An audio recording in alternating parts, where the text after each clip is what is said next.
नमस्कार अनि हार्दिक स्वागत गर्न चाहन्छु यो नयाँ भिडियो श्रृङ्खलामा। नेपालको समष्टिगत आर्थिक स्थायित्व र नेपालको आर्थिक अवस्थामा रुचि राख्नुहुने यहाँहरू सम्पूर्णलाई फेरि पनि स्वागत गर्दै नेपाल राष्ट्र बैंकले भर्खरै मात्र सार्वजनिक गरेको आर्थिक वर्ष 2080-81 को मौद्रिक नीति यहाँहरूको माझ प्रस्तुत गर्नेछु। यो मौद्रिक नीति मार्फत नेपाल राष्ट्र बैंकले नेपालको समष्टिगत आर्थिक स्थायित्वको निम्ति के कस्तो खालको नीति उपकरणहरूको नीति औजारहरूको प्रयोग गरेको रहेछ र यसले गर्दाखेरि नेपालको आर्थिक अवस्थालाई आर्थिक परिवेशलाई कसरी प्रभावित पार्नेछ भन्ने सम्बन्धमा तपाईले पूर्ण रूपमा जानकारी प्राप्त गर्नुहुनेछ यो भिडियो मार्फत। त्यसैले अन्त्यसम्म भिडियो नछुटाइकन स्किप नगरिकन हेर्दिनु होला भन्ने आशा गर्दै अब हामी आर्थिक वर्ष 2080-81 को मौद्रिक नीति जो नेपाल राष्ट्र बैंकले सार्वजनिक गरेको छ त्यसको सन्दर्भमा परिचर्चा गर्न गइरहेका छौं। सबभन्दा पहिले आर्थिक वर्ष 2080-81 को मौद्रिक नीतिको पृष्ठभूमिमा हामी छलफल गर्छौं। यो पृष्ठभूमिले विभिन्न खालको आर्थिक अवस्थाको चित्रण गर्नेछ। नेपाल राष्ट्र बैंक ऐन 2058 ले निर्दिष्ट गरे बमोजिम मूल्य र शोधनान्तर स्थिरता कायम गर्ने मुख्य उद्देश्यका साथ मौद्रिक नीति तर्जुमा गरेको छ। तपाईहरु विभिन्न कम्पिटिटिभ एक्जामको तयारीमा हुनुहुन्छ भने पनि किन मौद्रिक नीति तर्जुमा गर्यो भन्दाखेरि मूल्य र शोधनान्तर स्थिरता कायम गर्ने मुख्य उद्देश्यका साथ तर्जुमा गरिन्छ मौद्रिक नीति। साथै वित्तीय पहुँच अभिवृद्धि गर्न, वित्तीय स्थायित्व कायम गर्न एवं सुरक्षित, स्वस्थ र सक्षम भुक्तानी प्रणालीको विकास गर्न, वित्तीय क्षेत्र, विदेशी विनिमय व्यवस्थापन र भुक्तानी प्रणाली सम्बन्धी नीतिहरू पनि मौद्रिक नीतिमा समावेश गरिएको हुन्छ। मौद्रिक नीतिले के विषयहरू समेट्ने गर्छ भन्ने प्रश्नको छोटो जवाफ यो पनि हुन सक्छ है साथीहरु। आर्थिक वर्ष 2079-80 को 11 महिनाको आर्थिक तथा वित्तीय स्थिति सम्बन्धी तथ्याङ्क सार्वजनिक भइसकेको छ। बाह्य क्षेत्र र मूल्य स्थितिमा सुधार आएको छ भने सरकारी वित्त स्थिति दबावमा परेको छ। बाह्य क्षेत्रमा चाहिँ सुधार आएको छ तथापि सरकारी वित्त स्थितिमा चाहिँ दबावको अवस्था छ। निजी क्षेत्रतर्फ प्रवाह हुने कर्जाको वृद्धि सुस्त रहेको छ। आर्थिक गतिविधिमा केही शिथिलता आएकाले बैंकिङ प्रणालीको निष्क्रिय कर्जा अनुपात केही बढेको छ। बैंकिङ प्रणालीमा के भएछ त निष्क्रिय कर्जा अनुपात बढेको देखिएको छ। आर्थिक वर्ष 2080-81 को संघीय बजेट 2080 वैशाख 15 गते जेठ 15 गते सार्वजनिक भइसकेको छ। बजेटले आर्थिक वर्ष 2080-81 मा 6% को आर्थिक वृद्धि हासिल गर्ने र मुद्रास्फीति 6.5% सम्म रहने अनुमान गरेको छ। उपर्युक्त लक्ष्य हासिल गर्न बजेटमा आर्थिक सुधारका कार्ययोजनाहरू प्रस्तुत गरिएका छन्। प्रदेश र अधिकांश स्थानीय तहहरूले पनि आर्थिक वर्ष 2080-81 को बजेट सार्वजनिक गरिसकेका छन्।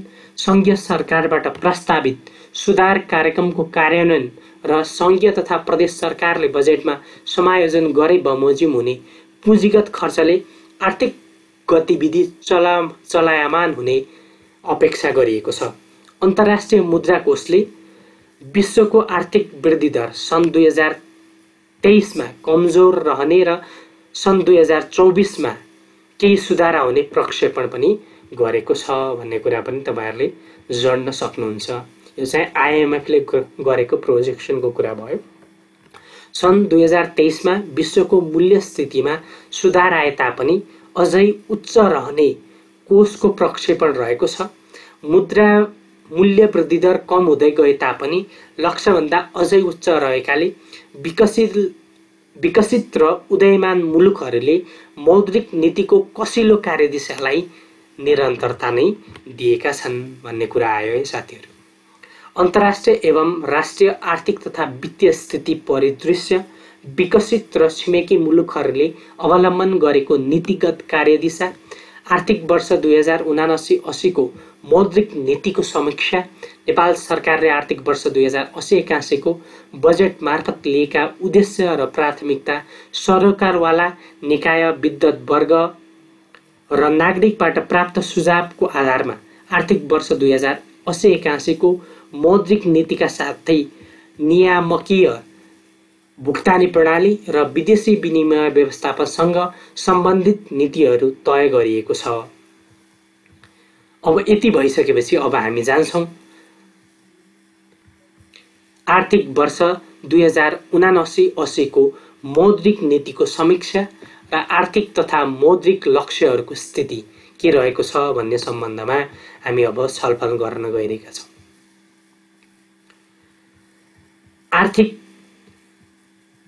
आर्थिक वर्ष 2079-80 मा मुद्रास्फीति 7% भित्र कायम राख्ने गरी मौद्रिक नीतिको कार्यदिशा तय गरिएकोमा 2080 जेठसम्मको औसत मुद्रास्फीति 7.77% रहेको छ, जुन चाहिँ लक्ष्यभन्दा बढी रहेको देखियो र 2080 जेठ महिनामा वार्षिक बिन्दुगत मुद्रास्फीति 6.83% रहेको छ भनेको यो पालि मुद्रास्फीति घटेको देखियो। आर्थिक वर्ष 2079-80 मा न्यूनतम 7 महिनासम्मको वस्तु तथा सेवा आयात धान्न सक्ने गरी विदेशी विनिमय सञ्चित कायम राख्ने लक्ष्य रहेकोमा आर्थिक वर्ष 2079-80 को 11 महिनासम्म करिब 9.6 महिनाको वस्तु तथा सेवा आयात धान्न पर्याप्त विदेशी विनिमय सञ्चित रहेको छ। भनेको चाहिँ 7 महिनाको धान्न सकिने लक्ष्य लिएकोमा 11 महिनाको मूल्याङ्कन गर्दाखेरि चाहिँ 9.6 महिनाको वस्तु तथा सेवा आयात धान्न पर्याप्त विदेशी विनिमय सञ्चित रहेको देखियो। यो चाहिँ सुखद इन्डिकेटरको रूपमा पनि हामीले विश्लेषण गर्न सक्छौँ। मौद्रिक नीतिको सञ्चालन लक्ष्यको आधारमा रहेको भारित औसत अन्तर्बैङ्क ब्याज दरलाई 5.5 देखि 8.5% सम्म राख्ने लक्ष्य राखिएकोमा आर्थिक वार्षिक औसत अन्तर्बैङ्क ब्याज दर 7.13 भनेको चाहिँ उद्देश्य जति राखिएको थियो त्यही लक्षित उद्देश्यभित्र नै कायम भएको छ भनेपछि यो पनि सफलताकै रूपमा हामी विश्लेषण गर्न सक्छौँ। अब हामी छलफल गरौँ मौद्रिक व्यवस्थापन तथा ब्याज दरको स्थिति सम्बन्धमा। मौद्रिक व्यवस्थापन र ब्याज दरमा चाहिँ के कस्तो खालको अवस्था देखियो त भन्दाखेरि आर्थिक वर्ष 2079-80 मा खुल्ला बजार कारोबार अन्तर्गत पटक पटक रिपो बोल कबोल गरी रु 414 अर्ब 47 करोड र सोझै खरिद बोल कबोल गरी रु 89 अर्ब 70 करोड तरलता प्रवाह गरिएको छ भने रिभर्स रिपो र निक्षेप सङ्कलन बोल कबोल गरी रु 108 अर्ब 20 करोड तरलता प्रशोचन भएको छ। आर्थिक वर्ष 2079-80 मा पटक पटक खुल्ला बजार कारोबार गरी 395 अर्ब 97 करोड लगभग 400 अर्ब तरलता चाहिँ प्रवाह गरिएको छ। अघिल्लो आर्थिक वर्षमा खुल्ला बजार कारोबारको उपकरण मार्फत रु 472 अर्ब 30 करोड खुद तरलता प्रवाह गरिएको थियो भनेर तपाईहरुले भन्न सक्नुहुन्छ। आर्थिक वर्ष 2079-80 मा बैंक तथा वित्तीय संस्थाले स्थायी तरलता सुविधा मार्फत पटक पटक गरी रु 2727 अर्ब 11 करोड र ओभरनाइट तरलता सुविधा मार्फत 2286 अर्ब 90 करोड तरलता उपयोग गरेका छन्। भनेको चाहिँ वित्तीय संस्थाले बैंक तथा वित्तीय संस्थाले जम्मा स्थायी तरलता सुविधा मार्फत चाहिँ 2727 अर्ब र ओभरनाइट तरलता सुविधा मार्फत चाहिँ 2286 अर्ब चाहिँ तरलता उपयोग गरेका छन् र अघिल्लो आर्थिक वर्षमा बैंक तथा वित्तीय संस्थाले स्थायी तरलता सुविधा मार्फत पटक पटक गरी 9,170 अर्ब 10 करोड तरलता उपयोग गरेका थिए भनेर चाहिँ यो तथ्याङ्कले देखाउँछ। अब आर्थिक वर्ष 2079-80 मा विदेशी विनिमय बजारमा भएको अमेरिकी डलरको खुद खरिद मार्फत रु 712 अर्ब 50 करोड तरलता प्रवाह भएको छ। अघिल्लो आर्थिक वर्षमा यस्तो खरिद मार्फत रु 355 अर्ब 56 करोड तरलता प्रवाह भएको थियो।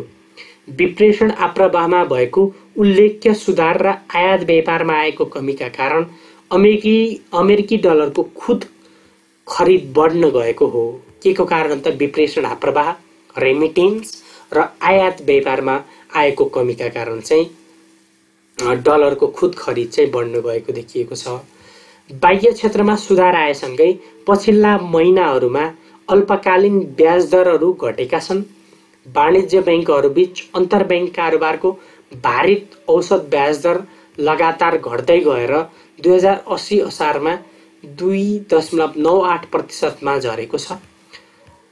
2079 असारमा यस्तो ब्याज दर चाहिँ 6.99% थियो भनेपछि अहिले चाहिँ घटेर 2.98 झन्डै आधीभन्दा बढीले चाहिँ घटेको देखियो र 2079 असोजमा सबैभन्दा उच्च 8.5% बिन्दुमा पुगेको थियो।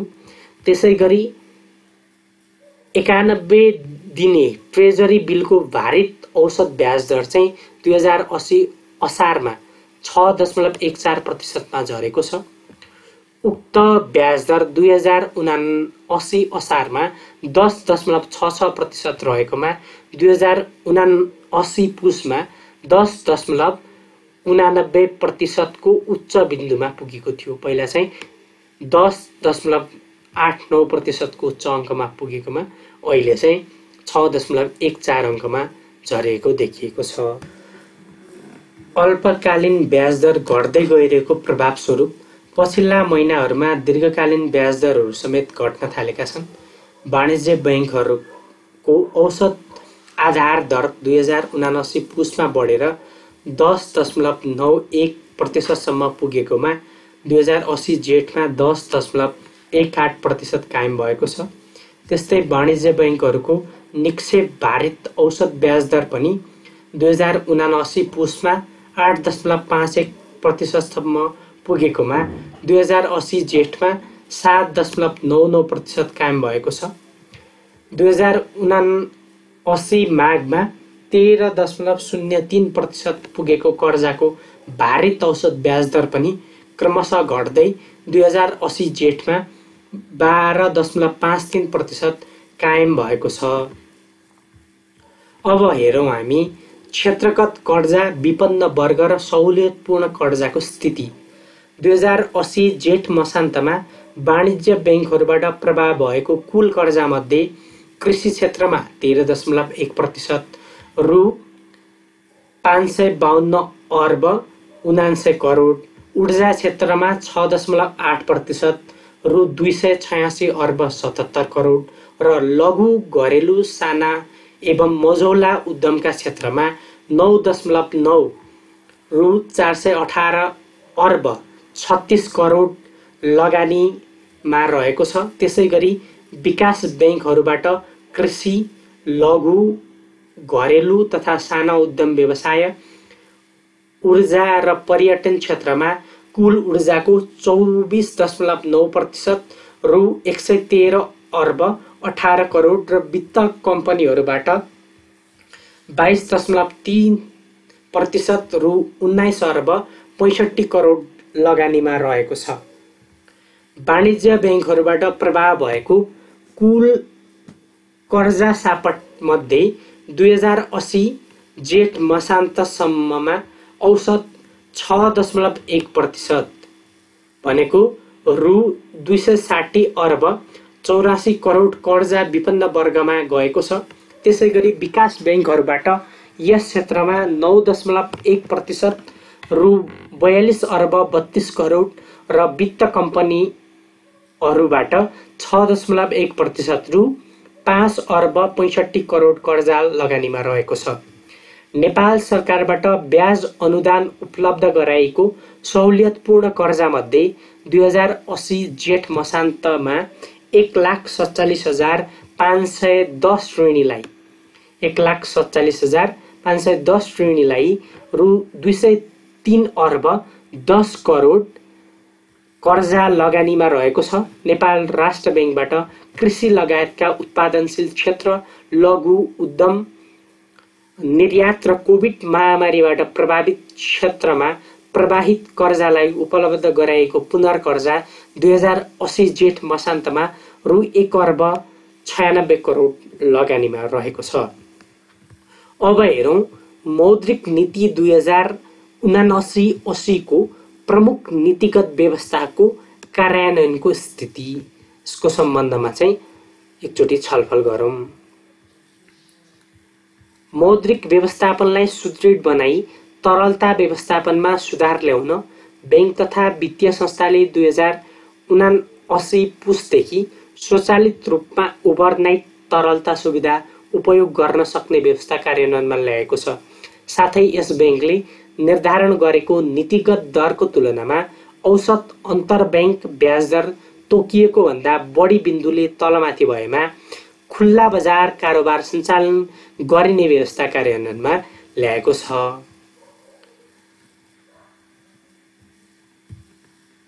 तरलता व्यवस्थापनलाई प्रभावकारी बनाई ब्याज दरमा हुने उतार चढावलाई कम गर्ने, वित्तीय मध्यस्थता लागत कम गर्ने एवं मौद्रिक नीतिको प्रसारण मनिटरी पोलिसी ट्रान्समिसनलाई सुदृढ बनाउने उद्देश्यले मौद्रिक नीतिको विद्यमान स्वरूपमा समय सापेक्ष सुधार गरिएको छ। आर्थिक वर्ष 2079-80 देखि वार्षिक लक्षित मुद्रास्फीति र विदेशी विनिमय सञ्चितले आयात घटाउने क्षमतालाई नीतिगत दर निर्धारण गर्ने प्रमुख आधारको रूपमा लिई मौद्रिक नीतिको नियम मनिटरी पोलिसी रुल तय गरिएको छ। मुद्रास्फीति र आयात धान्ने क्षमतामा चाप पर्दा नीतिगत दर कसिलो बनाइने र चापमा कमी आउँदा नीतिगत दर सहज बनाइने व्यवस्थाका कारण मौद्रिक नीतिको कार्यदिशा तय गर्ने कार्य तथ्याङ्क र सिद्धान्तमा आधारित भएको छ। भनेको चाहिँ मुद्रास्फीति र आयात धान्ने क्षमतामा चाप पर्दाखेरि चाहिँ नीतिगत दर कसिलो बनाउनु पर्यो र चापमा कमी आउँदाखेरि चाहिँ नीतिगत दर सहज बनाइने व्यवस्थाका कारण चाहिँ मौद्रिक नीतिको कार्यदिशा कार्य तथ्याङ्क र सिद्धान्तमा आधारित भएको छ। यो नै खासमा मोनेटरी पोलिसीको चाहिँ मुख्य सिद्धान्तको रूपमा पनि रहेको तपाईहरुले पढिराख्नु भयो होला, बुझिराख्नु भएको होला। यस्तो नीतिगत व्यवस्थाबाट मौद्रिक नीतिको कार्यदिशा तय गर्ने कार्य पारदर्शी हुनेका साथै समष्टिगत आर्थिक स्थायित्व कायम राख्न मौद्रिक नीति थप प्रभावकारी हुने देखिन्छ। आर्थिक वर्ष 2079-80 को मौद्रिक नीतिमा व्यवस्था भए बमोजिम अन्तिम ऋणदाता सुविधा सम्बन्धी कार्यविधि तर्जुमा गरी जारी गरिएको छ। यस कार्यविधिबाट कुनै बैंक वा वित्तीय संस्था आफ्नो भुक्तानी दायित्व निर्वाह गर्न सक्षम रहे तापनि तत्कालका लागि तरलता व्यवस्थापन गर्न नसक्ने भएमा यस बैंकबाट प्राप्त गर्न सक्ने अन्तिम ऋणदाता सम्बन्धी सुविधाका लागि सम्बन्धित संस्थाको योग्यता, उपकरण र अवलम्बन गर्नुपर्ने प्रक्रियाका सम्बन्धमा प्रश्नता पनि आएको छ। आर्थिक वर्ष 2079-80 मा कर्जाको ब्याज दर निर्धारण गर्ने विद्यमान व्यवस्थामा परिमार्जन गरी स्रोतको लागत अनुरूप मासिक रूपमा कर्जाको ब्याज दर निर्धारण गर्न सक्ने व्यवस्था गरिएको छ। यस्तो व्यवस्थाबाट लगानीयोग्य कोषको माग र आपूर्तिबीच समायोजनमा शीघ्रता ल्याउन सहयोग पुगी मौद्रिक नीतिको प्रसारण संयन्त्र थप प्रभावकारी हुने अपेक्षा गरिएको छ। वाणिज्य बैंकहरूले 2080 असारबाट औसत ब्याज दर अन्तर 4.0% भित्र कायम गर्नुपर्ने व्यवस्था कार्यान्वयनमा आएको छ। त्यसैगरी यस्तो ब्याज दर अन्तर्विकास बैंक र वित्त कम्पनीहरूले 4.6% कायम गर्नुपर्ने व्यवस्था कार्यान्वयनमा आएको छ। बैंक तथा वित्तीय संस्थाले खाद्यान्न उत्पादन, पशुपक्षी, मत्स्य पालन, निर्यातजन्य र 100% स्वदेशी कच्चा पदार्थमा आधारित उत्पादनमूलक उद्योग, हस्तकला तथा सिपमूलक व्यवसाय एवं उद्यम व्यवसाय सञ्चालनका लागि रु 2 करोडसम्मको कर्जा प्रवाह गर्दा आधार दरमा अधिकतम 2% बिन्दुसम्म प्रिमियम थप गरी ब्याज दर निर्धारण गर्न पाउने व्यवस्था कार्यान्वयनमा आएको छ। त्यसैगरी निजी क्षेत्रलाई सूचना प्रविधि पार्क तथा औद्योगिक पार्क निर्माण गर्न कर्जा प्रवाह गर्दा आधार दरमा अधिकतम 2% दरले प्रिमियम थप गरी ब्याज दर निर्धारण गर्न पाउने व्यवस्था कार्यान्वयनमा ल्याइएको छ। अर्को चाहिँ लघु वित्त कार्यक्रम मार्फत वित्तीय सेवाका अतिरिक्त विपन्न वर्गको क्षिप्र उद्यमशीलता विकास र साना उद्यम व्यवसायलाई प्रवर्धन गर्न सहयोग पुगेको छ। लघु बचत तथा लघु कर्जाको विस्तारबाट विपन्न वर्गमा वित्तीय सेवाको पहुँच अभिवृद्धि भएको छ। यसबाट विपन्न वर्गलाई वित्तीय छनौटको अवसर प्राप्त हुनका साथै यस्तो वर्ग अनौपचारिक वित्तीय दोहनमा पर्न सक्ने जोखिम कम हुँदै गएको छ। विपन्न वर्गमा प्रवाह हुने लघु वित्त कर्जालाई थप सहुलियतपूर्ण बनाउन बैंक तथा वित्तीय संस्थाले लघु वित्त संस्थालाई आधार दरमा 2% सम्मले मात्र प्रिमियम थप गरी थोक कर्जा उपलब्ध गराउन पर्ने व्यवस्था कार्यान्वयनमा ल्याइएको छ। विदेशी लगानी तथा विदेशी ऋण व्यवस्थापन विनियमावली 2078 को संशोधन मार्फत विदेशी लगानी बापतको विदेशी मुद्रा भित्र्याउने, विदेशी लगानी तथा सोबाट आर्जित रकम फिर्ता लैजाने, विदेशी ऋणको स्वीकृति तथा प्राप्ति गर्ने र सोको सावा तथा ब्याज भुक्तानीका लागि विदेशी मुद्राको सटै प्रदान गर्ने लगायतका व्यवस्था थप सहजीकरण भएको छ। नेपाल राष्ट्र बैंक विप्रेषण विनियमावली 2079 जारी गरी विप्रेषण सम्बन्धी कारोबारका लागि इजाजत प्राप्त प्रदान गर्ने, विप्रेषण कारोबार नियमन गर्ने र इजाजत प्राप्त विप्रेषण कम्पनीहरू गाप्ने, गाभिने वा प्राप्त गर्ने कार्यलाई थप व्यवस्थित गरिएको छ।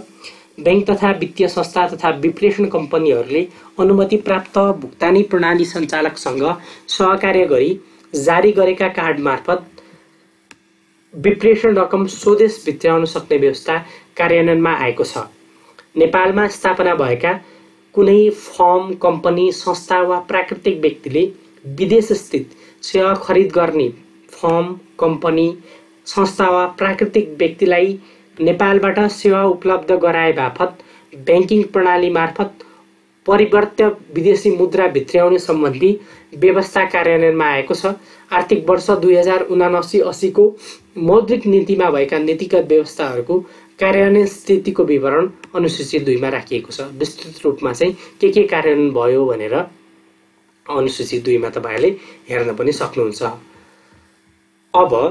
अब हेरौँ हामी समष्टिगत आर्थिक स्थिति र परिदृश्य, अन्तर्राष्ट्रिय स्थिति एवं परिदृश्य। समष्टिगत आर्थिक स्थिति मध्ये चाहिँ हामी सुरुमा के हेर्छौं भन्दाखेरि अन्तर्राष्ट्रिय स्थिति परिदृश्य भनेर। अन्तर्राष्ट्रिय आर्थिक स्थिति एवं परिदृश्य: रुस युक्रेन युद्ध, पेट्रोलियम पदार्थको मूल्यवृद्धि र आपूर्ति व्यवधान लगायतका कारण मुद्रास्फीति उच्च रहन गएको पृष्ठभूमिमा हुन गएको ब्याज दरको बढोत्तरीले विश्व अर्थतन्त्रको वृद्धि दर सुस्त भएको छ। विश्व अर्थतन्त्रको वृद्धि दर चाहिँ के भएको छ त? सुस्त भएको छ। अन्तर्राष्ट्रिय मुद्रा कोषले विश्व अर्थतन्त्र र विकसित एवं उदयमान अर्थतन्त्रको वृद्धि दर सन् 2023 मा न्यून रहने र सन् 2024 मा सामान्य सुधार आउने विश्लेषण प्रक्षेपण गरिएको छ। अन्तर्राष्ट्रिय मुद्रा कोषले 2023 अप्रिलको प्रक्षेपण अनुसार विश्व अर्थतन्त्र सन् 2022 मा 3.4% विस्तार भएकोमा 2023 मा घटेर 2.8% र 2024 मा चाहिँ 3% ले विस्तार हुने देखिएको छ।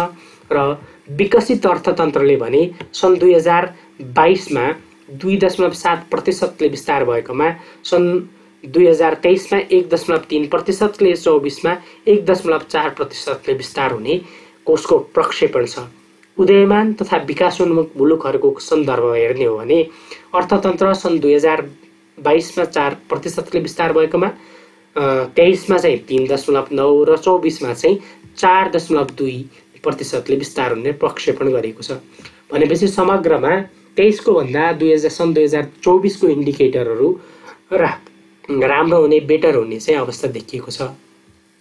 छिमेकी मुलुकहरू भारत र चीनको अर्थतन्त्र सन् 2022मा क्रमशः 6.8% र 3.0% विस्तार भएकोमा सन् 2023मा क्रमशः 5.9% र 5.2% विस्तार हुने प्रक्षेपण छ। सन् 2024मा भारतको अर्थतन्त्र 6.3% र चीनको अर्थतन्त्र 4.5% विस्तार हुने कोषको प्रक्षेपण रहेको छ। भनेको चाहिँ भारतको चाहिँ 6.3%ले र चीनको चाहिँ 4.5%ले विस्तार हुने कोषको प्रक्षेपण रहेको छ भन्ने कुरा चाहिँ बुझ्न सकिन्छ। विश्व अर्थतन्त्रले भोग्नु परेको उच्च मुद्रास्फीतिको स्थितिमा क्रमशः सुधार हुँदै आएको छ। बिस्तारै चाहिँ मुद्रास्फीतिको अवस्थामा चाहिँ क्रमशः के हुँदैछ त सुधार हुँदै आएको देखिएको छ। यद्यपि ऊर्जाको मूल्य अनिश्चितता, रुस युक्रेन बीच जारी युद्ध र आर्थिक मन्दीको सामना गर्न अवलम्बन हुन सक्ने नीतिगत लचकताका कारण मुद्रास्फीति बढ्न सक्ने जोखिम कायम रहेको छ। सन् 2022मा मुद्रास्फीति 8.7% रहेकोमा सन् 2023मा 7% र सन् 2024मा चाहिँ 4.9%मा झर्ने कोषले प्रक्षेपण गरेको छ। सन् 2022मा विकसित र विकासोन्मुख मुलुकहरूको मुद्रास्फीति क्रमशः 7.3% र 9.8% रहेकोमा सन् 2023मा क्रमशः 4.7% र 8.6% र सन् 2024मा क्रमशः 2.6% र 6.5%मा झर्ने कोषको प्रक्षेपण रहेको छ। अब विश्वको अधिकांश केन्द्रीय बैंकहरूले सन् 2022को सुरुदेखि अवलम्बन गर्दै आएको कसिलो मौद्रिक नीतिको कार्यदिशालाई चाहिँ कायमै राखेका छन्। अमेरिकी फेडरल रिजर्भले सन् 2022 मार्च 3 देखि 3 मे 2023 सम्म फेडरल फन्ड रेट निरन्तर वृद्धि गरी 0 देखि 0.25% बाट बढाएर 5 देखि 5.25% सम्म पुर्याएकोमा पछिल्लो पटक 2023 जुन 14 मा यथावत राखेको छ। उच्च मुद्रास्फीति अपेक्षामा अंकुश लगाउनुको साथै विकसित मुलुकहरूले अवलम्बन गरेको कसिलो मौद्रिक नीतिको प्रभाव वित्तीय बजारमा पर्न नदिन उदयमान मुलुकहरूले पनि मौद्रिक नीतिको कसिलो कार्यदिशालाई निरन्तरता दिएका छन्। भारतीय रिजर्भ बैंकले नीतिगत दरहरू वृद्धि गर्दै सन् 2023 को फेब्रुअरीमा रिपो रेट 6.50% र स्थायी तरलता सुविधाको ब्याज दर 6.75% पुर्याएकोमा सन् 2023 जुनमा मौद्रिक नीतिको समीक्षा गर्दा सो दरहरू यथावत नै राखेको छ। बंगलादेशको केन्द्रीय बैंकले नीतिगत दरहरू बढाएर रिपो दर 6.5% र स्थायी तरलता सुविधाको ब्याज दर 8.5% र स्थायी निक्षेप सुविधाको ब्याज दर 4.5% कायम गरेको छ। रुस युक्रेन युद्धपछि बढेको पेट्रोलियम पदार्थ, खाद्यान्न र धातुजन्य वस्तुहरूको मूल्य हाल स्थिर रहेको र घट्ने प्रवृत्तिमा रहेका छन्। फलस्वरूप विश्वका अधिकांश मुलुकहरूमा मुद्रास्फीति घट्दै गएको छ। तथापि मुद्रास्फीति अझै लक्ष्यभन्दा माथि रहेको र जारी भूराजनैतिक तनावका कारण चाहिँ इन्धनका मूल्यका साथै समग्र मूल्य स्थितिमा जोखिम कायम रहेकै हुँदा विश्वका धेरैजसो मुलुकहरूले अवलम्बन गर्दै आएको कसिलो मौद्रिक नीतिको कार्यदिशाले चाहिँ सन् 2023 मा पनि निरन्तरता दिने देखिन्छ। अब हेरौँ राष्ट्रिय स्थिति तथा परिदृश्य। अहिले चाहिँ अघि चाहिँ हामीले इन्टरनेसनल कन्टेक्स्ट के छ भनेर हेर्यौँ। अब चाहिँ राष्ट्रिय स्थिति चाहिँ के छ भन्दाखेरि वास्तविक क्षेत्रमा चाहिँ राष्ट्रिय तथ्याङ्क कार्यालयले आर्थिक वर्ष 2079-80 मा आर्थिक वृद्धि आधारभूत मूल्यमा 2.16% र उत्पादकको मूल्यमा 1.86% रहने अनुमान गरेको छ। अघिल्लो आर्थिक वर्ष उच्च शोधनान्तर घाटाले आन्तरिक तरलता प्रशोचन गरेको र पुँजीगत खर्च लक्ष्य अनुसार नभएका कारण समग्र आर्थिक मागमा कमी आई निर्माण, खानी तथा उत्खनन, उत्पादनमूलक र थोक तथा खुद्रा व्यापार क्षेत्रहरू बढी प्रभावित भएकाले यी क्षेत्रहरूको वृद्धि दर ऋणात्मक रहने अनुमान रहेको छ। आर्थिक वर्ष 2080-81 को बजेटमा 6% को आर्थिक वृद्धि हासिल गर्ने लक्ष्य राखिएको छ। सो लक्ष्य प्राप्तिका लागि सङ्घीय सरकारबाट रु 302 अर्ब 7 करोड पुँजीगत खर्च गर्ने गरी बजेट विनियोजन भएको छ भने बजेटमा आर्थिक सुधारका कार्ययोजनाहरू प्रस्ताव गरिएका छन्।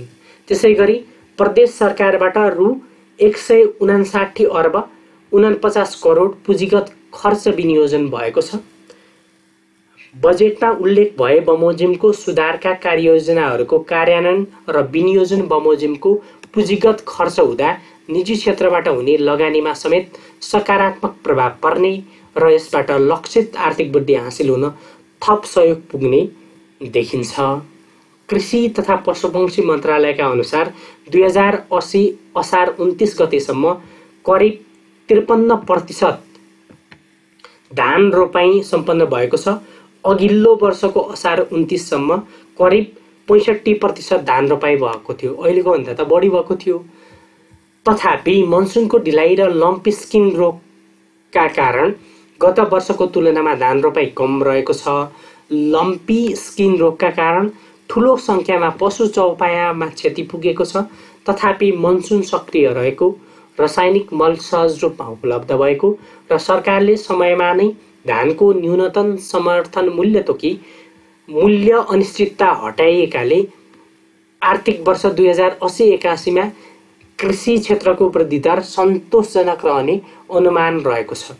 आर्थिक वर्ष 2080-81 मा करिब 900 मेगावाट विद्युत राष्ट्रिय ग्रिड प्रणालीमा थप हुने क्रममा रहेको छ र 2080 असार 11 मा भारतीय बजारमा बिक्री गर्न अनुमति पाएको थप 300 मेगावाट सहित कुल 952 मेगावाट विद्युत नेपालले भारतीय बजारमा बिक्री गर्न अनुमति पाएको छ। विद्युतको बढ्दो निर्यातबाट भारतसँगको व्यापार घाटा कम गरी बाह्य क्षेत्रमा सुधार ल्याउन र आन्तरिक अर्थतन्त्रलाई चलायमान बनाउन सहयोग पुग्ने देखिन्छ। आन्तरिक अर्थतन्त्रलाई चाहिँ के गर्न त चलायमान बनाउन सहयोग पुग्ने देखिन्छ। आर्थिक वर्ष 2079-80 को सुरुवातदेखि नै पर्यटक आवागमनमा चाहिँ सुधार भएको छ। कोभिडको असर कम भएसँगै अन्तर्राष्ट्रिय यात्रा मापदण्डहरू खुकुलो बनाएको छ भने व्यावसायिक वातावरण सहज बन्दै गएको छ। नेपाल सरकारले सन् 2023 देखि 33 लाई नेपाल भ्रमण दशकको रूपमा मनाउने घोषणा गरेको छ र होटल, एयरपोर्ट लगायतका पर्यटनसँग सम्बन्धित पूर्वाधारको विस्तार हुँदै गएकाले आगामी वर्षहरूमा विदेशी पर्यटकको आगमन संख्यामा निरन्तर बढोत्तरी हुने र पर्यटन क्षेत्र थप विस्तार हुने देखिएको छ।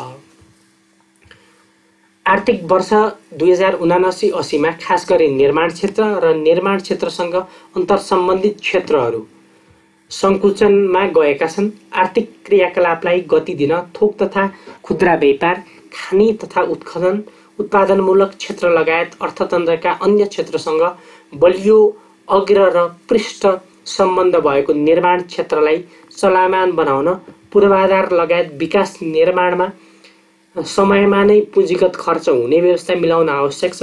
यसबाट अन्य क्षेत्रको निजी माग समेत बढ्न गई लक्षित आर्थिक वृद्धि हासिल गर्न सहयोग पुग्नेछ। बाह्य क्षेत्रमा सुधार भई ब्याजदर घट्ने क्रममा रहेकाले निजी माग समेत विस्तार हुने र यसबाट आर्थिक क्रियाकलाप चलायमान बनाउन सहयोग पुग्ने देखिन्छ।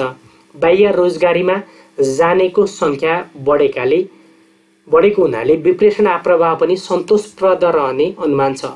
तर उल्लेख्य संख्यामा युवाहरू वैदेशिक रोजगारी र अध्ययनका लागि विदेशी क्रम बढेकाले आन्तरिक माग केही हदसम्म प्रभावित भएको छ भनेर जुन आन्तरिक अवस्था चाहिँ के छ।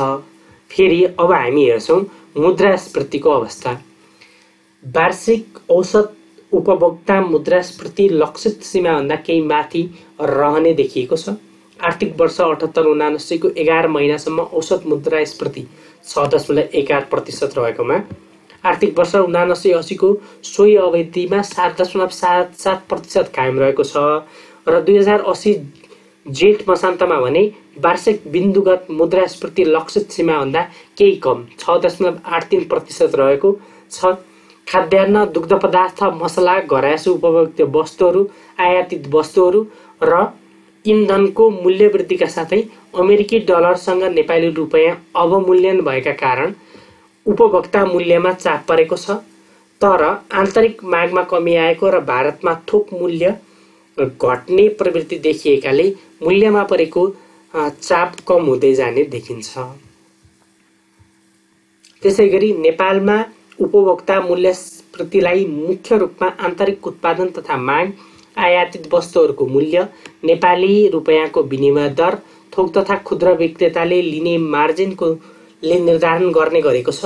मुद्रा मूल्य वृद्धिलाई लक्षित स्तरमा राख्न, आन्तरिक उत्पादन सुदृढ बनाउने, माग र आपूर्तिबीच सन्तुलन मिलाउने गरी नीतिगत कार्य दिशा तय गर्ने र बजार मूल्य अनुगमनलाई प्रभावकारी बनाई कृत्रिम मूल्य वृद्धि हुन नदिने उपाय अवलम्बन गर्न आवश्यक छ। 2080 असार महिनामा सम्पन्न गरिएको मुद्रास्फीति अपेक्षा सम्बन्धी सर्वेक्षणमा आगामी 3 महिना र 1 वर्षको मुद्रास्फीतिप्रति नागरिकको अपेक्षा स्थिर रहेको देखिएको छ। अन्तर्राष्ट्रिय स्तरमा मूल्यमा परेको चाप कम हुँदै गए तापनि कच्चा तेलको मूल्यमा रहेको अनिश्चितता र जारी रुस युक्रेन युद्धका कारण मूल्यमा उच्च जोखिमको स्थिति अझै विद्यमान छ। तथापि अन्तर्राष्ट्रिय स्तरमा कायम रहेको नीतिगत कार्यदिशा, मुद्रास्फीतिको घट्दो क्रम र मुद्रास्फीति सम्बन्धी नागरिकको स्थिर अपेक्षा र मूल्यको आधार प्रभाव समेतलाई दृष्टिगत गर्दा आर्थिक वर्ष 2080-81 मा 6.5% को सीमाभित्र मुद्रास्फीति रहने देखिन्छ। अब हेरौँ बाह्य क्षेत्र। आर्थिक वर्ष 2079-80 मा वैदेशिक व्यापारमा गिरावट आएको छ।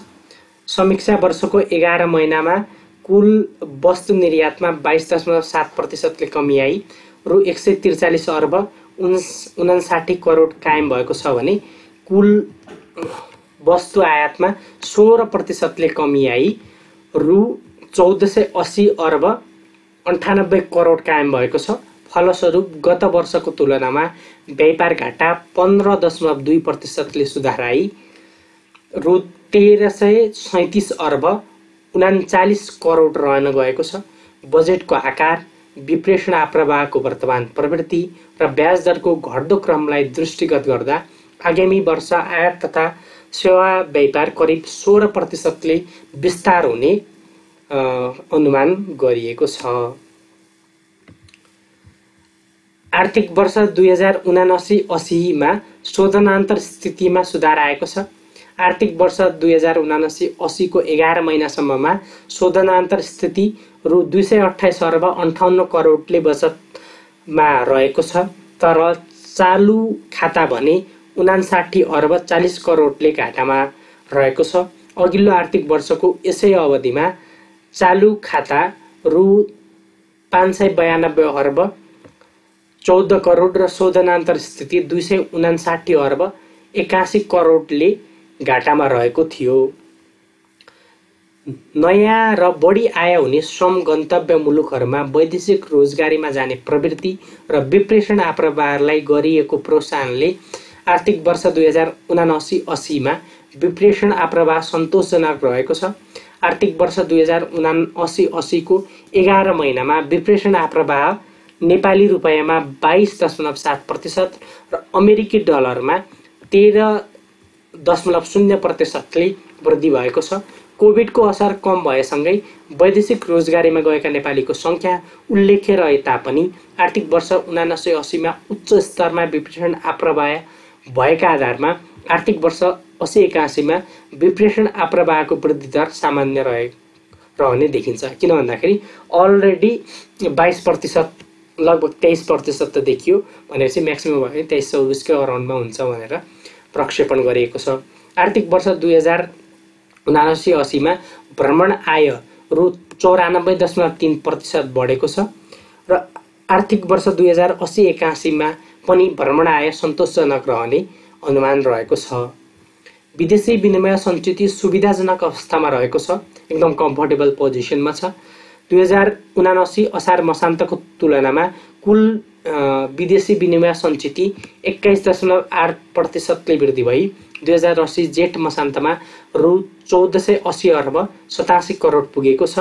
अमेरिकी डलरमा यस्तो सञ्चित 18.5% वृद्धि भई 11 अर्ब 30 करोड पुगेको छ।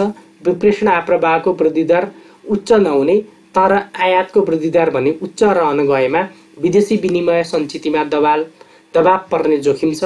यसर्थ बाह्य क्षेत्रको दिगो सुधारका लागि निर्यात तथा पर्यटन प्रवर्धन गर्ने, वैदेशिक लगानी विस्तार गर्ने र औपचारिक माध्यमबाट विप्रेषण आप्रवाह भित्र्याउने कार्यलाई प्राथमिकतामा राख्न जरुरी छ। पर्यटन प्रवर्धन, वैदेशिक लगानी विस्तार र औपचारिक माध्यमबाट मात्र विप्रेषण भित्र्याउने कार्यलाई चाहिँ प्राथमिकतामा राख्न जरुरी छ।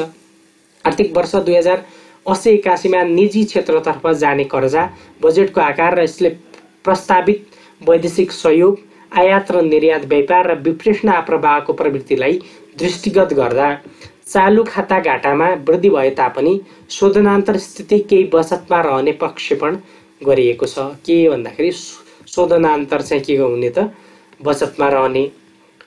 सरकारी वित्त भनेको चाहिँ नेपाल सरकार अर्थ मन्त्रालय महालेखा नियन्त्रक कार्यालयको तथ्याङ्क अनुसार आर्थिक वर्ष 2078-79 को तुलनामा आर्थिक वर्ष 2079-80 मा संघीय सरकारको कुल खर्च 10.3% ले वृद्धि भएको छ भने राजस्व परिचालन 10.4% रहेको छ। आर्थिक वर्ष 2079-80 मा भएको कुल खर्चमा चालु खर्चको अंश 70.35% र पुँजीगत खर्चको अंश 16.34% रहेको छ। चालु र पुँजीगत शीर्षकतर्फ विनियोजित बजेट मध्ये क्रमशः 85% चालु र 61.4% पुँजीगत चाहिँ खर्च भएको छ भन्ने चाहिँ यसमा देखाइएको छ। आर्थिक वर्ष 2079-80 मा संघीय सरकारको रु 957 अर्ब 15 करोड राजस्व परिचालन भएको छ भने रु 1429 अर्ब 56 करोड कुल खर्च भएको छ। सो तथ्याङ्क अनुसार आर्थिक वर्ष 2079-80 मा राजस्व घाटा रु 472 अर्ब 41 करोड रहन गएको छ। अघिल्लो आर्थिक वर्ष राजस्व घाटा रु 228 अर्ब 29 करोड मात्र रहेको थियो। न्यून ग्रास्त बचतका कारण आन्तरिक स्रोत सीमित रहेको सन्दर्भमा निजी लगानीलाई आवश्यक हुने स्रोत अभाव हुन नदिन बढ्दो राजस्व घाटा पूर्तिका लागि नेपाल सरकारले आर्थिक वर्ष 2080-81 को बजेटमा बाह्य स्रोत परिचालनलाई प्राथमिकतामा राखेको छ। वैदेशिक लगानी, ऋण तथा सहायता मार्फत स्रोत व्यवस्थापन हुन सकेमा बाह्य क्षेत्र र ब्याज दरमा आएको सुधारलाई कायम राख्न उल्लेख्य सहयोग पुग्दछ। अब मौद्रिक तथा वित्तीय क्षेत्र। वार्षिक बिन्दुगत आधारमा 2080 जेठ मसान्तमा विस्तृत मुद्रा प्रदाय 10.9% ले विस्तार भएको छ। यस अवधिमा बैंक तथा वित्तीय संस्थाले परिचालन गरेको कुल निक्षेप 12.2% र निजी क्षेत्रतर्फ प्रवाह गरेको कर्जा 3% ले वृद्धि भएको छ। आर्थिक वर्ष 2079-80 मा विस्तृत मुद्रा प्रदायको वृद्धि दर 12.0% र निजी क्षेत्रतर्फ जाने कर्जाको वृद्धि दर 12.6% सम्म रहने प्रक्षेपण गरिएको थियो। पुँजीगत खर्च समयमा नै अपेक्षित रूपले हुन नसक्नु, आर्थिक वृद्धि दर न्यून रहनु र तरलतामा आएको सङ्कुचनको फलस्वरूप ब्याज दर वृद्धि भई कर्जा मागमा कमी आउनु जस्ता कारणले आर्थिक वर्ष 2079-80 मा कर्जा विस्तार कम हुन गएको हो। वैदेशिक रोजगारीमा गएका नेपालीबाट प्राप्त विप्रेषणबाट खोलिएको खाता मार्फत बैंक तथा वित्तीय संस्थाले 2080 वैशाख मसान्तसम्म रु 88 अर्ब निक्षेप परिचालन गरेका छन्, जसमध्ये मुद्दती निक्षेपको अंश 86.4% रहेको छ। 2080 असार मसान्तसम्म बैंक तथा वित्तीय संस्थाबाट निजी क्षेत्रलाई प्रदान गरिएको कर्जा बक्यौता रु 4,887 अर्ब अर्थात् कुल ग्रास उत्पादनको 90.7% पुग्ने अनुमान रहेको छ। 2080 असार मसान्तमा औसत कर्जा निक्षेप अनुपात 81.62% रहेको छ। विप्रेषण आप्रवाहको प्रवृत्ति, तरलतामा आएको सुधार एवं ब्याज दरको घट्दो क्रम तथा बजेट वक्तव्यमा प्रस्तावित सुधार कार्ययोजना र सङ्घ तथा प्रदेश सरकारको विनियोजन बमोजिम हुने पुँजीगत खर्चका कारण आर्थिक गतिविधि चलायमान भई निजी क्षेत्रबाट हुन सक्ने कर्जाको माग र बैंक तथा वित्तीय संस्थाको कर्जा प्रवाह गर्न सक्ने क्षमतालाई दृष्टिगत गर्दा आर्थिक वर्ष 2080-81 मा निजी क्षेत्रतर्फ जाने कर्जा रु 562 अर्बसम्म वृद्धि हुने प्रक्षेपण रहेको छ। अब हेरौँ आर्थिक वर्ष 2080-81 को मौद्रिक नीतिको स्वरूप। मौद्रिक नीतिको कार्यदिशाको वस्तुस्थिति हामी सबैभन्दा सुरुमा छलफल गर्छौँ। वस्तुस्थिति के छ त मौद्रिक स्थितिको भन्दाखेरि नीतिगत व्यवस्थाको परिणामस्वरूप बाह्य क्षेत्रमा परेको दबाव कम भएको छ। भुक्तानी सन्तुलन 2079 असोजदेखि बचतमा रहन थालेको छ। बाह्य क्षेत्रमा आएको सुधारसँगै बैंकिङ प्रणालीमा तरलता सहज हुँदै गएको छ। फलस्वरूप अल्पकालीन ब्याज दरहरू घटेका छन् भने दीर्घकालीन ब्याज दरहरू समेत घट्ने क्रममा रहेका छन्। यसरी बाह्य क्षेत्र र तरलतामा आएको सुधारबाट आन्तरिक आर्थिक गतिविधि चलायमान हुँदै जाने अपेक्षा रहेको छ। चालु खाता घाटामा नै रहेको र कुल ग्रास उत्पादनमा आयातको अनुपात उच्च रहेको सन्दर्भमा बाह्य क्षेत्रमा भएको उपलब्धिलाई सुरक्षित राख्दै आर्थिक गतिविधिलाई चलायमान बनाउन सहयोग पुग्ने गरी कुल आन्तरिक माग व्यवस्थापन गर्ने रणनीति अवलम्बन गरिएको छ। विप्रेषण आप्रवाहका कारण मुद्राको आपूर्ति बढेको छ, तर सोही बमोजिम मुलुकभित्रै मूल्य अभिवृद्धि हुन नसकेको आन्तरिक उत्पादन क्षमता र मागका बीच अन्तर बढ्दै गएको छ। फलस्वरूप बाह्य क्षेत्रतर्फको चालु खाता विगत केही वर्षदेखि निरन्तर घाटामा रहेको छ।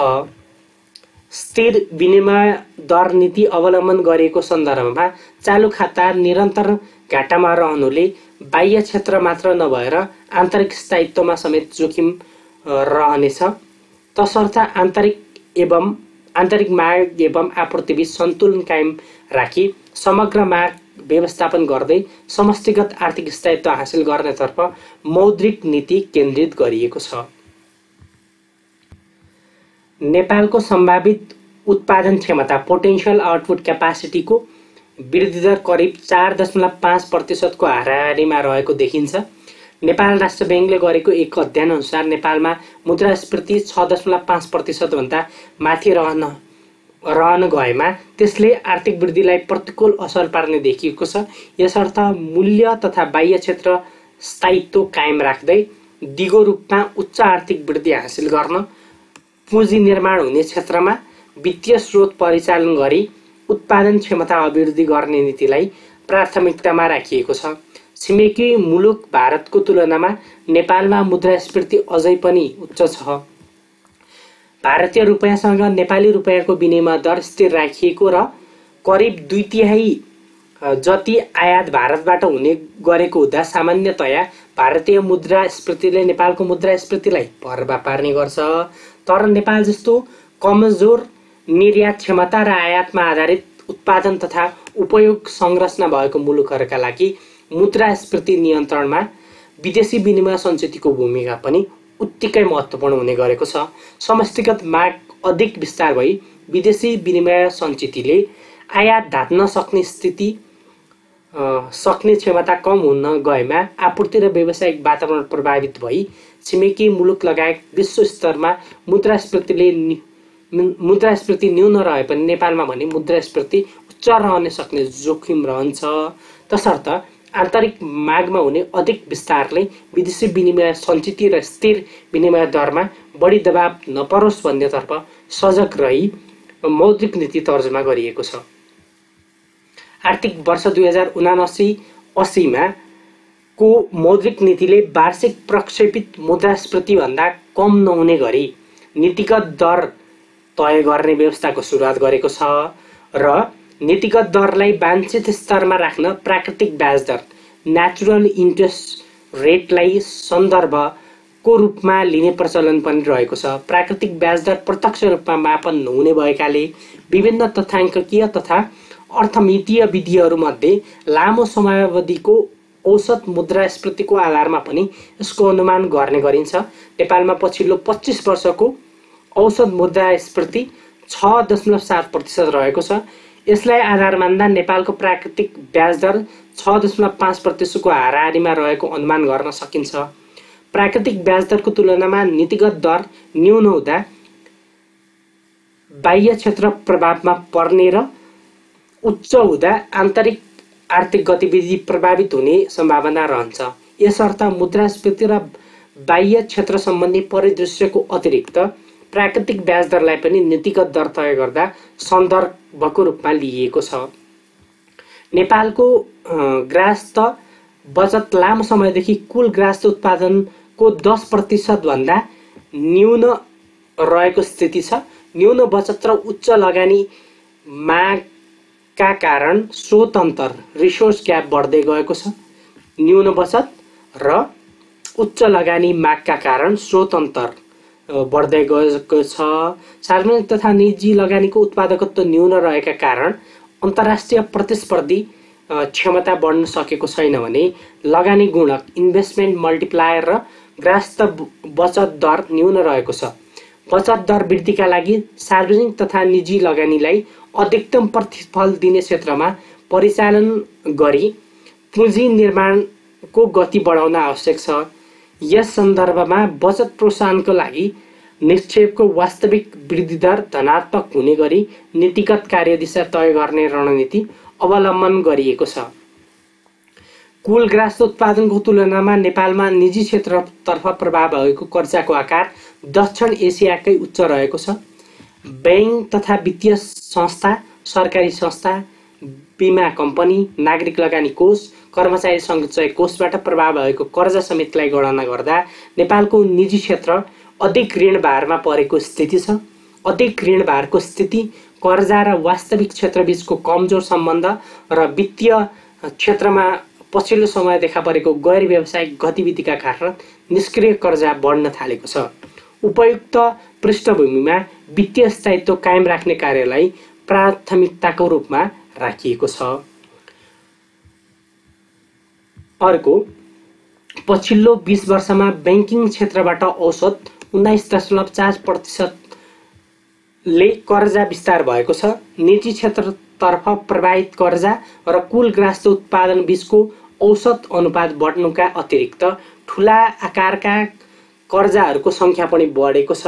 तर कर्जाको विस्तार भए अनुरूप वास्तविक क्षेत्रको विस्तार हुन सकेको छैन। वास्तविक क्षेत्र विस्तार नभई वित्तीय क्षेत्रको मात्र विस्तार हुँदा वित्तीय सम्पत्तिको गुणस्तर कमजोर हुन गई वित्तीय स्थायित्वमा मात्र नभएर यसले अन्ततः वास्तविक क्षेत्र र सरकारी वित्तमा समेत दीर्घकालीन रूपमा प्रतिकूल प्रभाव पार्न सक्ने जोखिम रहन्छ। यसर्थ कर्जाको वृद्धिभन्दा कर्जाको उत्पादनशील उपयोग बढाउने, साना तथा मझौला उत्पादनशील कर्जामा जोड दिने र कर्जाको अधिकेन्द्रीकरण घटाउनेतर्फ जोड दिएको छ। कोभिड संक्रमण र रुस युक्रेन युद्धका कारण बिथोलिएको बजार आपूर्ति श्रृङ्खला अझै लयमा फर्किसकेको छैन। खास गरी पेट्रोलियम पदार्थ र खाद्य वस्तुको मूल्यमा परेको उच्च वृद्धिका कारण विकसित एवं विकासशील राष्ट्रहरूले सामना गर्नु परिरहेको उच्च मुद्रास्फीतिमा केही सुधार आए तापनि लक्ष्यभन्दा माथि नै रहेको छ। फलस्वरूप अधिकांश केन्द्रीय बैंकहरूले लिएको नीतिगत कार्यदिशाले निरन्तरता पाइरहेको अवस्था छ। यसबाट उदयमान र विकसशील राष्ट्रहरूमाथि परेको वित्तीय दबाव कायम छ। विश्व स्तरमा जारी रहेको नीतिगत कार्यदिशालाई समेत ध्यानमा राखी मौद्रिक नीति तर्जुमा गरिएको छ। अब हेरौँ मौद्रिक नीतिको कार्यदिशा के रहेको छ भन्दाखेरि मौद्रिक नीतिको चाहिँ कार्यदिशा अब हामी छलफल गर्न गइरहेका छौँ है साथीहरू। तपाईहरूले यो भिडियोलाई मन पराइरहनु भएको छ भने कृपया यो च्यानललाई सब्स्क्राइब गर्न नबिर्सनु होला र साथीहरूलाई यो भिडियो सेयर गर्न पनि नबिर्सनु होला है त। मूल्य र बाह्य क्षेत्र स्थायित्व कायम राख्दै अर्थतन्त्रलाई चलायमान बनाउन सजगतापूर्वक लचिलो मौद्रिक नीतिको कार्यदिशा अवलम्बन गरिएको छ। वित्तीय स्रोतलाई उत्पादनशील क्षेत्रमा प्रवाह गराई आन्तरिक उत्पादन क्षमता अभिवृद्धि गर्नेतर्फ मौद्रिक नीतिको प्राथमिकता रहेको छ। ठूला कर्जाहरूको अनुगमन, नियमन र सुपरिवेक्षणलाई प्रभावकारी बनाउने, कर्जाको अधिकेन्द्रीकरण कम गर्दै लैजाने, साना तथा मझौला उत्पादनशील कर्जालाई प्राथमिकता दिने र कर्जाको गुणस्तर तथा पहुँच अभिवृद्धि गरी वित्तीय स्थायित्व प्रवर्धन गर्नेतर्फ मौद्रिक नीतिलाई सहयोग पुग्ने गरी नियमनकारी नीतिहरू तर्जमा गरिएको छ। मौद्रिक नीतिको संरचना र लक्ष्य। नेपाली रुपैयाँको भारतीय रुपैयाँसँगको स्थिर विनिमय दरलाई मौद्रिक नीतिको अंकुशको रूपमा यथावत राखिएको छ। बैंक तथा वित्तीय संस्थाको अन्तर्ब्याङ्क कारोबारको भारित औसत ब्याज दरलाई सञ्चालन लक्ष्यको रूपमा यथावत राखिएको छ। विदेशी विनिमय सञ्चितले आयात धात्ने क्षमता र वार्षिक लक्षित मुद्रास्फीतिका आधारमा नीतिगत दर तय गरिनेछ। सञ्चालन लक्ष्यको स्थितिको आधारमा सक्रिय रूपमा खुल्ला बजार कारोबार सञ्चालन गरी अन्तर्ब्याङ्क ब्याज दरलाई ब्याज दर करिडोरभित्र चाहिँ राखिनेछ। त्यसैगरी कम्तीमा 7 महिनाको वस्तु तथा सेवा आयात धान्न पुग्ने गरी विदेशी विनिमय सञ्चित कायम गर्नु मौद्रिक नीतिको लक्ष्य रहेको छ। कति त 7 महिनाको धान्न सक्ने। मुद्रास्फीतिलाई 6.5% भित्र कायम राख्न मौद्रिक विस्तारबाट मूल्यमा चाप पर्न नदिने गरी मौद्रिक व्यवस्थापन गरिनेछ। आर्थिक वर्ष 2080-81 को नेपाल सरकारको बजेट वक्तव्यले लक्षित गरे बमोजिम 6% को आर्थिक वृद्धि हासिल गर्न सहयोग पुग्ने गरी वित्तीय स्रोतलाई उत्पादनशील क्षेत्रतर्फ प्रवाहित गर्ने प्राथमिकतामा रहेको छ। आर्थिक वर्ष 2080-81 मा विस्तृत मुद्रा प्रदाय 12.5% र बैंक तथा वित्तीय संस्थाबाट निजी क्षेत्रतर्फ जाने कर्जा 11.5% सम्मले वृद्धि हुने प्रक्षेपण रहेको छ। अब हेरौं मौद्रिक उपायहरू। के कस्ता खालका मौद्रिक उपायहरू अवलम्बन गरिएका छन् त भन्ने सन्दर्भमा आन्तरिक तथा बाह्य आर्थिक परिदृश्यलाई दृष्टिगत गरी नीतिगत दरलाई 50 आधार बिन्दुले घटाई 6.5% कायम गरिएको छ। बैंक दरलाई 7.5% मा यथावत राखी निक्षेप सङ्कलन बोल कबुल दरलाई 5.5% बाट घटाएर चाहिँ 4.5% कायम गरिएको छ। यस बैंकले सञ्चालन लक्ष्यको रूपमा लिएको भारित औसत अन्तर्ब्याङ्क ब्याज दर बैंक दर भन्दा उच्च र निक्षेप सङ्कलन दर भन्दा न्यून भएमा दोस्रो बजार कारोबार र निक्षेप सङ्कलन बोल कबुल खुल्ला गरिनेछ। बैंक दरमा स्थायी तरलता सुविधा र नीतिगत दरमा ओभरनाइट तरलता सुविधा उपलब्ध हुने व्यवस्थालाई यथावत राखिएको छ। ब्याज दर करिडोरलाई प्रभावकारी बनाउन ब्याज दर करिडोरको तल्लो सीमामा स्थायी निक्षेप सङ्कलन सुविधा उपलब्ध गराउने व्यवस्था गरिनेछ। अनिवार्य नगद अनुपात र वैधानिक तरलता अनुपातलाई यथावत राखिएको छ। जति पहिला थियो त्यति नै राखिएको छ। अब हेरौं आर्थिक वर्ष 2080-81 को वित्तीय क्षेत्र र विदेशी विनिमय सम्बन्धी नीति। नेपाल राष्ट्र बैंकले वित्तीय क्षेत्रको विकास र विस्तारका लागि नियमित रूपमा सुधारका कार्यहरू अगाडि बढाउँदै आएका कारण वित्तीय क्षेत्रको आकार र वित्तीय पहुँचमा उल्लेखनीय सुधार भएको छ। वित्तीय क्षेत्रको स्थायित्वको लागि अन्तर्राष्ट्रिय असल अभ्यासहरूलाई ग्रहण गर्ने र तिनको प्रभावकारी कार्यान्वयन गर्ने कार्यलाई प्राथमिकतामा राखिएको छ। पुँजी आधार विस्तार गर्ने र मर्जर तथा प्राप्ति मार्फत बैंक तथा वित्तीय संस्थाहरूको सबलीकरण गर्ने कार्य भएको छ।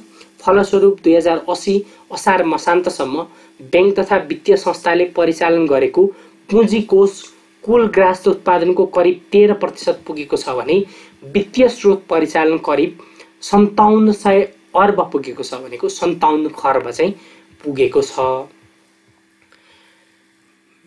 वित्तीय स्रोतको सदुपयोगिता अभिवृद्धि गरी वित्तीय स्थायित्व प्रवर्धन गर्ने मुख्य उद्देश्य हासिल गर्न चालू पुँजी कर्जा सम्बन्धी मार्गदर्शन जारी भई कार्यान्वयनमा आएको छ। ठूला ऋणीहरूको सुपरिवेक्षणलाई प्रभावकारी बनाउन छुट्टै मार्गदर्शन जारी हुने क्रममा रहेको छ। एकल ग्राहक कर्जा सुविधा सम्बन्धी व्यवस्थामा परिमार्जन गरी कर्जा अधिकेन्द्रीकरण घटाउने र साना तथा मझौला उत्पादनशील व्यवसायलाई प्रवर्धन गर्ने कार्यलाई प्राथमिकतामा राखिएको छ। त्यसैगरी बैंकिङ क्षेत्रको सम्पत्तिको गुणस्तर मूल्याङ्कन गर्ने, कर्जा जोखिम न्यूनीकरण गर्ने, सुपरिवेक्षकीय क्षमता अभिवृद्धि गर्ने, सुपरिवेक्षकीय सूचना प्रणाली विकास र प्रयोग गर्ने, समष्टिगत आर्थिक उतार चढावका कारण वित्तीय क्षेत्रमा आउन सक्ने दबाव आकलन गर्ने, म्याक्रो स्ट्रेस टेस्टिङ फ्रेमवर्क तयार गरी लागू गर्ने र वित्तीय क्षेत्रसँग सम्बन्धित ऐन कानुनको समसामयिक पुनरावलोकन गर्ने लगायतका कार्यहरू जारी राखिएको छ। उल्लेखित सुधारका कार्यहरूबाट वित्तीय स्थायित्व प्रबन्धन भई दिगो आर्थिक वृद्धि हासिल गर्न सहयोग पुग्ने अपेक्षा गरिएको छ। अर्को, नेपालको बजारलाई अन्तर्राष्ट्रिय बजारसँग एकीकृत गरी बजार पहुँच अभिवृद्धि गर्न बाह्य क्षेत्रतर्फको चालू खाता पूर्ण अभिपर्त्य बनाई सकिएको छ भने पुँजी खातालाई पनि आवश्यकता अनुसार खुकुलो बनाउँदै लगिएको छ। विदेशी विनिमय सञ्चितको उत्पादनमूलक उपयोग अभिवृद्धि गर्न मौद्रिक तथा वित्तीय क्षेत्रको नीतिसँग सामञ्जस्य हुने गरी विदेशी विनिमय नीति तर्जुमा गरी कार्यान्वयन हुँदै आएको छ। विद्युतीय कारोबारलाई सरल, सुरक्षित र प्रभावकारी बनाउन भुक्तानी तथा फर्चोट सम्बन्धी भौतिक पूर्वाधार कानुनी तथा नियामकीय व्यवस्था गरिएको छ।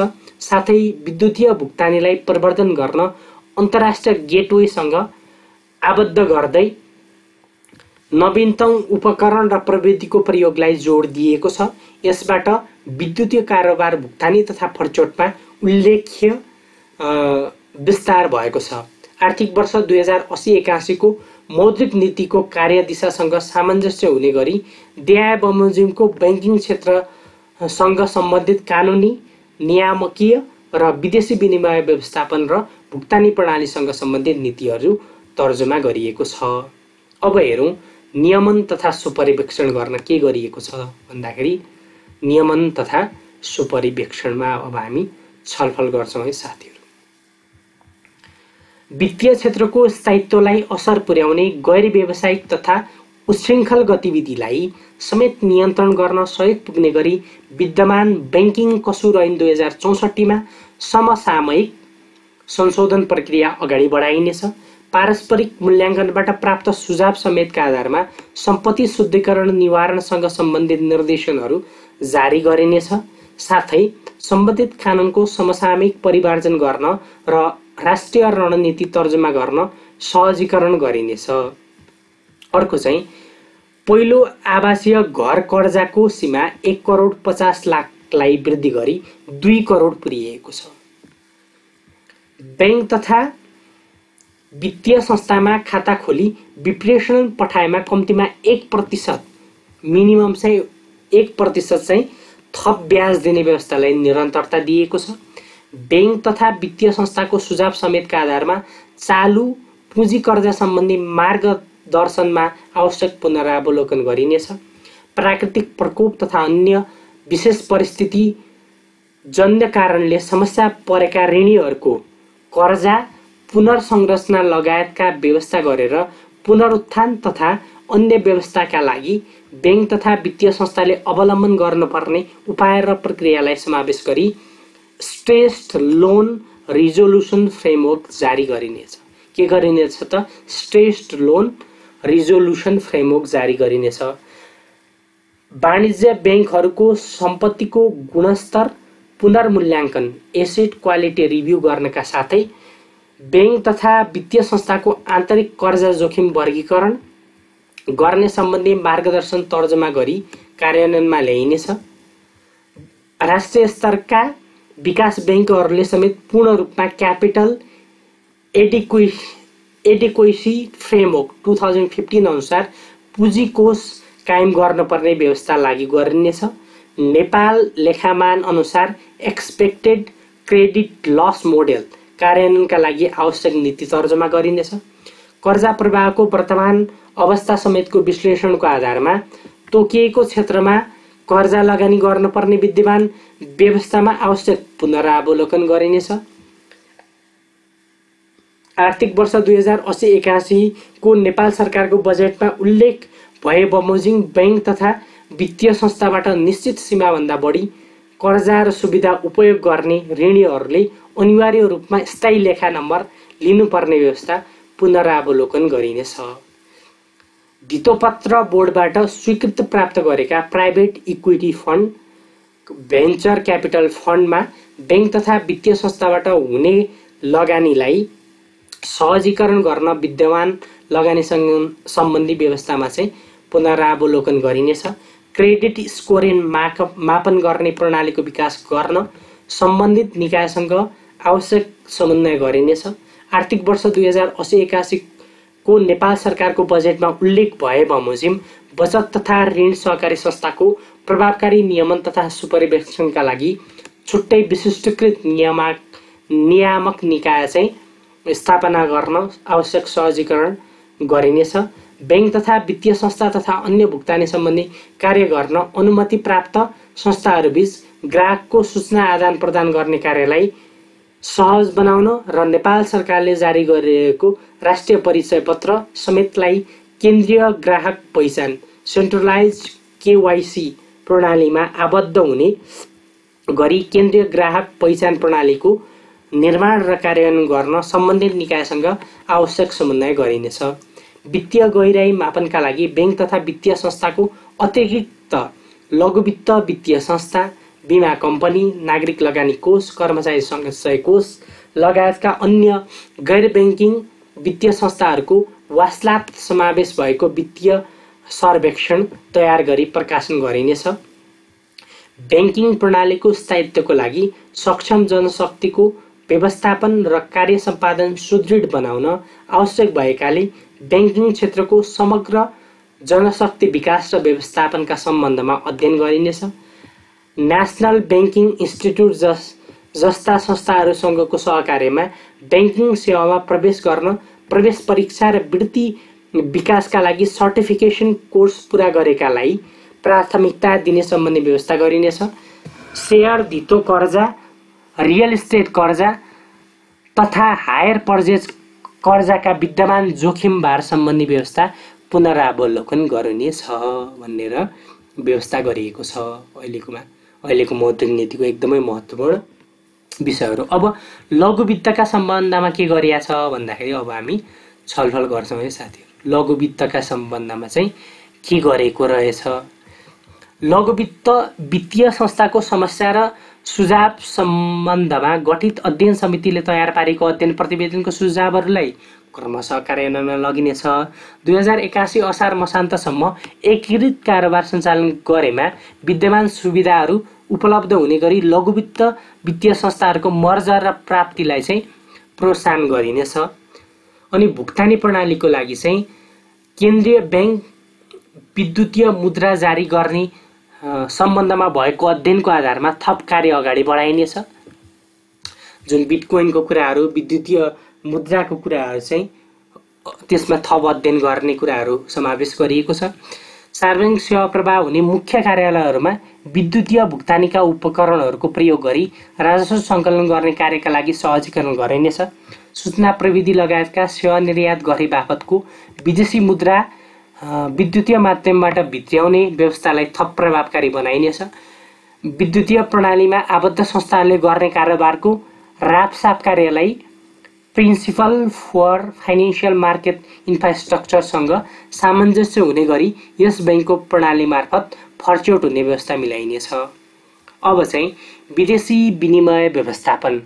नेपाल सरकारको आर्थिक वर्ष 2080-81 को बजेट वक्तव्यमा उल्लेख भए बमोजिम विदेशी लगानी सम्बन्धी प्रक्रियालाई सरलीकरण र सहजीकरण गर्न नेपाल राष्ट्र बैंक विदेशी लगानी तथा विदेशी ऋण व्यवस्थापन विनियमावलीमा आवश्यक संशोधन गरिनेछ। सूचना प्रविधि लगायत सेवा निर्यात गर्ने उद्देश्यले सञ्चालित उद्योग व्यवसायले तेस्रो मुलुकमा सम्पर्क कार्यालय स्थापना गर्न, विदेशी निकायलाई भुक्तानी गर्न, आफ्नै विदेश स्थित बैंक खातामा रकमान्तर गर्न र सफ्टवेयर वा प्रोग्राम खरिद तथा उपकरण जडान गर्न उद्योग व्यवसायले गरेको विदेशी मुद्रा आर्जनको निश्चित प्रतिशतसम्म विदेशी मुद्रा सटही सुविधा तोकिएको कागजातको आधारमा वाणिज्य बैंकबाट नै उपलब्ध हुने व्यवस्था गरिनेछ। ड्राफ्ट टिटी र ड्याप डिएको माध्यमबाट हुने आयात सम्बन्धी विद्यमान व्यवस्थामा आवश्यक पुनरावलोकन गरिनेछ। ब्याक टु ब्याक प्रत्येक पत्रको सुविधा पाउने विद्यमान व्यवस्थामा नेपाल एकीकृत व्यापार रणनीतिलाई पहिचान गरेका वस्तुहरू थप गर्न आवश्यक व्यवस्था गरिनेछ। भारत बाहेक अन्य मुलुकहरूको भ्रमणमा जाने नेपाली नागरिकलाई राहदानी सुविधा बापत 1 वर्षमा 2 पटकसम्म अमेरिकी डलर 1500 सम्म अहिलेसम्म व्यवस्था थियो, तर त्यसलाई बढाएर चाहिँ कति पुर्याएको छ त यो मौद्रिक नीतिले 2500 सम्म पुर्याएको छ। हवाई सेवा प्रदायकलाई आवश्यक पर्ने विभिन्न सेवा शुल्कको भुक्तानी विदेशमा गर्दा नियामक निकायको स्वीकृति सिफारिस र तोकिएको कागजात समेतको आधारमा अमेरिकी डलर 1 लाख वा सो बराबरको अन्य परिवर्त विदेशी मुद्रासम्मको रकम इजाजत पत्र प्राप्त क वर्गको वाणिज्य बैंक मार्फत पठाउन सकिने व्यवस्था गरिनेछ। जुन चाहिँ हवाई सेवा प्रदायकहरू छन् एयरवेज कम्पनीहरू, तिनीहरूले चाहिँ 1 लाखसम्म चाहिँ 1 लाख डलरसम्म चाहिँ कारोबार गर्न सक्छन्। कोभिड-19 को प्रकोप र प्रभाव न्यून हुँदै गएको हुँदा विदेशी मुद्रामा लिएको ऋण नेपाली रुपैयाँमा भुक्तानी गर्न सक्ने विद्यमान व्यवस्था हटाइनेछ। बैंक तथा वित्तीय संस्थाले यस बैंकको स्वीकृतिमा भित्र्याएको बाह्य ऋणमा अन्तर्निहित विदेशी विनिमय जोखिम व्यवस्थापनका लागि स्वाप लगायत उपकरणहरूका सम्बन्धमा गरिएको अध्ययनका आधारमा यस्ता उपकरणहरू उपलब्ध हुने व्यवस्था गरिनेछ। र अन्त्यमा यस नीतिको कार्यान्वयनबाट समष्टिगत आर्थिक स्थायित्व प्रवर्धन हुने, वित्तीय स्रोतको उत्पादनशील उपयोग अभिवृद्धि हुने, वित्तीय पहुँच विस्तार हुने र उच्च तथा दिगो आर्थिक वृद्धिको लक्ष्य हासिल गर्न सहयोग मिल्ने अपेक्षा रहेको छ। आर्थिक तथा वित्तीय स्थितिको त्रैमासिक समीक्षा गरी मौद्रिक वित्तीय क्षेत्र, भुक्तानी प्रणाली र विदेशी विनिमय व्यवस्थापनसँग सम्बन्धित नीतिमा आवश्यक पुनरावलोकन गरिनेछ। र अन्तिम मुद्दा आर्थिक वर्ष 2080-81 को मौद्रिक नीतिको तर्जुमामा सहयोग पुर्याउने नेपाल सरकारका निकायहरू, उद्योग व्यवसायसँग सम्बन्धित सङ्घ संस्थाहरू, बैंक तथा वित्तीय संस्थाहरू, विद्युत वर्ग, सञ्चार माध्यम लगायत सबै सरोकारवालाहरूलाई धन्यवाद ज्ञापन गर्दै यस मौद्रिक नीतिमा व्यवस्था गरिएका नीति तथा कार्यक्रमहरूको कार्यान्वयनमा सदा चाहिँ सबैको सहयोग रहने यस बैंकको विश्वास रहेको छ भनेर मौद्रिक नीति यसरी अन्त्य गरिएको छ है साथी। र तल चाहिँ तपाईहरुले अनुसूचीहरुमा चाहिँ मौद्रिक प्रक्षेपणको यो डेटाहरू, त्यसैगरी आर्थिक वर्ष 79-80 को मौद्रिक नीतिको लक्ष्य तथा कार्यक्रम कतिको अचिभ भयो भनेर यो कुराहरू बुदागत रूपमा, त्यसैगरी विभिन्न डेटाहरू चाहिँ तपाईले तल डिटेलमा पनि हेर्न सक्नुहुन्छ। तथापि तपाईहरु विभिन्न कम्पिटेटिभ एक्जामको लागि अथवा समष्टिगत आर्थिक स्थिति मौद्रिक नीतिको सम्बन्धमा जानकारी चाहनुहुन्छ भने जुन मैले यो 1 घण्टा प्लसको भिडियोमा मैले सबै कुराहरू गरेको छु त्यसले नै पुग्छ। डिटेलमा तपाईहरुलाई यो स्ट्याटिस्टिक्सहरू चाहिन्छ भने तल पनि यो अनुसूचीहरुमा केलाएर हेर्न सक्नुहुन्छ। र यो च्यानलबाट यस्तै अथेन्टिक डेटा र इन्फर्मेसनहरू हामीले बेला बेलामा प्रस्तुत गर्ने गरेका छौं। त्यसैले यो च्यानललाई सब्स्क्राइब गर्न नबिर्सनु होला भन्दै आजको अङ्कबाट नेपाल राष्ट्र बैंकले जारी गरेको यो मौद्रिक नीति को समीक्षा र यसमा छलफल यही अन्त्य भएको घोषणा गर्दै यहाँहरुको सम्पूर्ण समय शुभमय बितोस्। हार्दिक नमस्कार।